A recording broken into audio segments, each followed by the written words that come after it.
So I want to talk about ORAXIA real quick because I've been seeing a lot of misinformation and different opinions about the warframe since its release. I already put 4 forma into her, the traditional cyst removal. I really love how this new generation of warframes that we're getting from Dante, from Temple, all of these new warframes that we've been getting don't need helmets for their kit to be complete, to feel complete. Honestly, I can't even pick a skill to remove in their kit. It's that complete and that cohesive. Just removing one feels like a sin, almost a mistake. Let's talk Archon shards.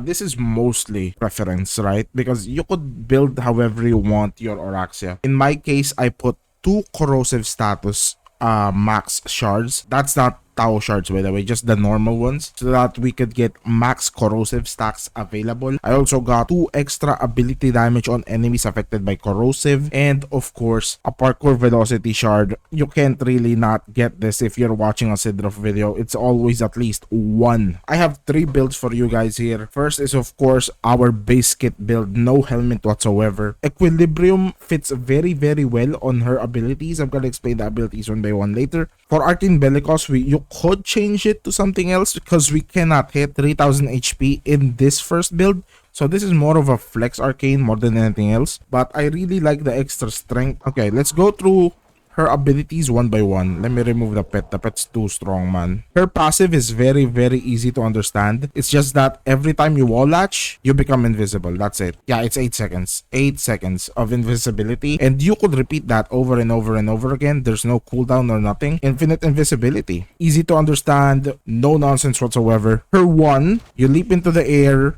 You go to the targeted enemy. Boom. You bite them. You actually don't apply any kind of elemental damage at all. So there's nothing really special about it. It's more of a movement ability. But if your enemy is more than half HP, here's the interesting part. You open them up into an execute. And depending on the stats you get a higher chance of dropping orbs. That's why Equilibrium is such a good mod on her, because you get infinite energy just because of this one ability. You just have to make sure that you execute stuff. I think the cap is 50% HP. No matter how many HP points the enemy has, as long as it's below 50%, you execute it. Right now, with the first build, health orb drop 460% and energy orb drop 115%. That means you're gonna get orbs no matter what. And because you have Equilibrium, I don't need to explain it to you guys. Her 2 is interesting. It opens up the enemies into damage vulnerability, and you have this cool space for every time an enemy walks into it. They just get stuck into the ground like this. So it's like a CC ability. I like putting it on chokeholds in survival missions. Or maybe if you're playing ESO, you just pop it everywhere. Right now, we have a max of 3. So that's a huge area right there. I mean, look at that. People don't really use it for damage. They mostly use it for the damage vulnerability. Right now, on this specific build, we have 115% max damage vulnerability, and it stays on the ground for 30 seconds. Now, her 3. Her 3 is her cream of the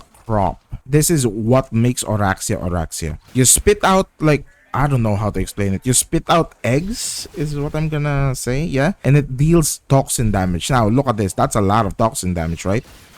But if you kill them while they have the toxin damage on, they spawn scuttlers from their bodies. Now, these scuttlers do a lot of damage. Now, watch. We have 10 scuttlers right now in the field. I'm not really gonna use anything. I'm not shooting anything. I'm not doing anything. That's just the scuttlers doing damage right now. Now, if you open them up to damage vulnerability 2, you throw out your skills. They kill them faster. They spawn a lot more scuttlers. So the basic premise of ORAXIA is that you just spam your 3 until you have 10 scuttlers, and you keep having 10 scuttlers, and they just kill stuff for you. And that's it. If you need enough energy, you just click your 1 and you kill them for energy. That's it. That's literally it. It's a pretty fun play style, if I do say so myself. Right now, we have a 43-meter range on the spitting. You need to kill the enemies within 20 seconds of spitting at them so that the scuttlers spawn, and then the scuttlers itself stay for like 60 seconds or 57 seconds if you want to be paranoid about it. And now her 4. Her 4 is the piece de resistance. I love her for. Look at that. You grow 4 other limbs from your bodies and you use that to move around the map. You get a lot more HP. You get the ability to web sling by clicking your shift into any kind of surface in the map, and you automatically latch into it. You don't even need to hold anything. It just latches into it until you put a certain movement input. You could even do it on ceilings. This is so cool. The only thing we're missing right now is lateral movement on ceilings and on walls, but other than that, this is pretty fun. Unfortunately, you can't really use your melee weapons on this mode, so melee weapons are rendered useless. You do not only get maximum HP plus, you also get a lot more damage increase. It's very similar to Roar or Eclipse. It's so similar, in fact, that you can't really helmet Roar or Eclipse into this Warframe unless you're gonna remove the 4, which is a huge no-no. Now, the range of the whipping, the Spider-Man whipping, depends on your range. So right now we have 131 range on the whipping itself. You also get extra toxin damage on your weapons. Right now we have a 92% extra toxin damage, and whenever we wall latch, we get more damage on top of that, while killing enemies makes them explode into more damage. It's I don't know how to explain it. It's overloaded at this point, but it's so much fun. So let's spawn in a battle group really quickly and use our full kit. Scuttlers, do your thing. If we're losing energy, we just click 1 on the enemy so that we get more energy orbs.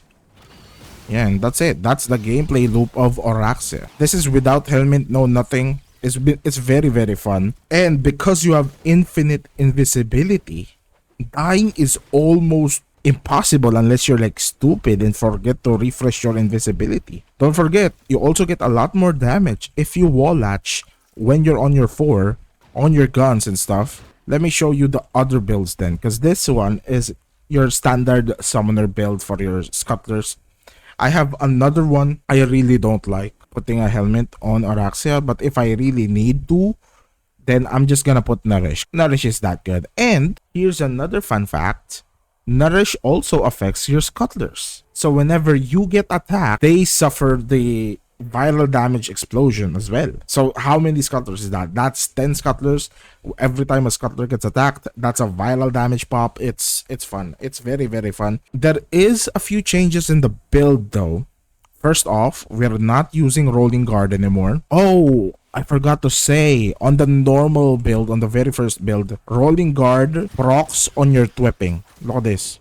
Whenever you whip, it procs rolling guard. But yeah, you're not gonna be using rolling guard on the second build. On the second build, you're gonna be using adaptation, because this one is gonna be more of a health tanking build than anything else. We put blind rage, we put streamline to balance out the blind rage minus. We put narrow-minded for more duration.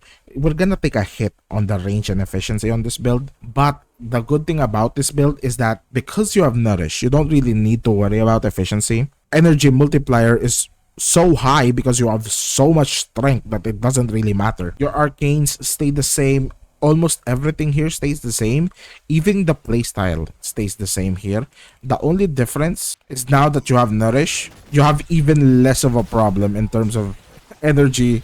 Because look at this. Once you get the scuttlers in action right here, and you put Nourish on every single one of them, you have like 60 seconds on your Nourish. They do a lot of damage.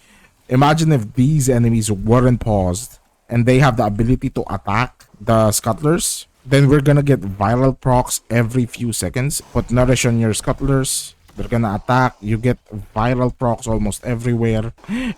Bro, they can't even attack because they're all locked down because of the 2. It's a fun time, but honestly, maybe it's just me, but I really prefer the first build out of this one. But I just needed to make another one for the video. The last one, I call Japan Spider. Because if you remember, Japan's Spider-Man uses guns. Now, this build right here focuses on run and gun gameplay more than anything else. So we're not going to be focusing on spiders. We're going to be focusing on buffing your guns a lot. We remove Summoner's Wrath for growing power. so that our 4 does a lot more buffing on the guns itself. Transient Fortitude instead of Blind Rage, because we need the efficiency and we don't have Nourish here to have an energy multiplier. Precision Intensify to buff our 4 further. Archon Continuity, Augur Secrets, Prime Flow. It's basically the same thing on the first build. The only difference is that you use Growing Power and then Augur Secrets instead of Augur Reach. And then finally, of course, Precision Intensify instead of Umbral Intensify. And Arcane Crepuscular, because you're going to be focusing on your guns. So you're also going to be focusing on being invincible most of the time. And with Arcane Crepuscular giving us 30% extra ability strength and 3 times final damage multiplier on our crits, it's going to be very, very good. I'm still trying to think about what's a good helmet for this specific build right here. If I needed to pick a skill to remove here and to add a different ability, I'm probably gonna pick Widow's Brood.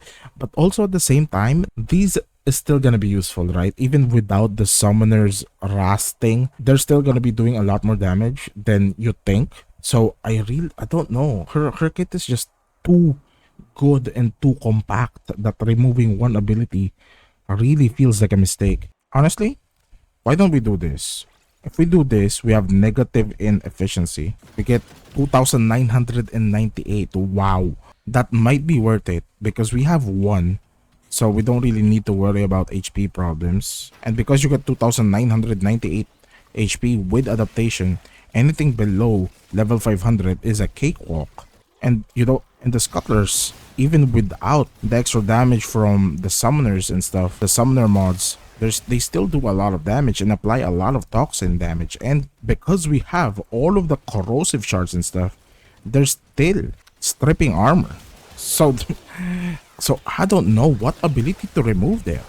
I mean, look at that. We have 13 Scuttlers in this build, and I don't even feel the negative efficiency affecting our playstyle that much, because whenever we do, we just click 1 and get so much HP from Equilibrium that it doesn't really matter. That's gonna be it for the builds, guys. Hopefully you guys enjoyed the video. We'll see in the next few days if I change the build or not, but I've been enjoying ORAXIA so much this past few days that I really wish that the event wasn't on the Viri. Because if it wasn't, I would have probably been on my ORAXIA 24/7. But because it's not in Doviri, we have to go RNG and get random equipment and warframes. Yeah, it sucks.